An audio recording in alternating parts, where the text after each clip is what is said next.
In this lesson, I'm going to show you some ways that you can limit the blue light coming off of our screens.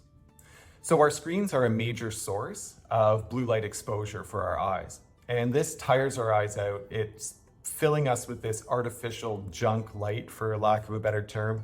And this provides oxidative stress onto our retina, not great for long-term eye health or our energy levels through the day. So there's certain things that you can do to buffer the blue light that's coming off of our screens. So something that I really like to use is a software called Iris.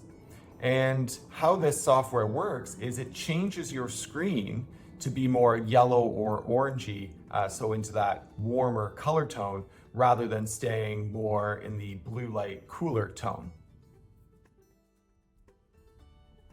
So here's what Iris looks like. It is a program that you can use on your computer, and it's really useful for warming up your screen. Now, unfortunately, during the screen share here, you can't really see the orange or red color change on my screen, but this is what the software looks like. You can go through and choose different presets. So for example, down here, I can choose the health preset.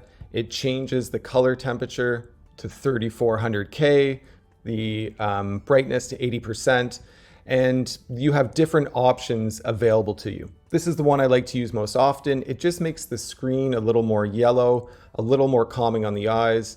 There's other options like the biohacker option that really brings it super low into the 0K. The screen, you can't see it right now, but it's almost all red. So you've got different options available for you so that you can change it to be what's most comfortable and depending on the time of day.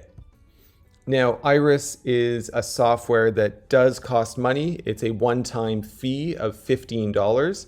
That gives you one license for a certain device. You can move that license from one device to the other, but I've been using it for years and I'm a big fan of Iris. So that's Iris, and that is one option as far as blue light reduction software. That's available for Mac or Windows.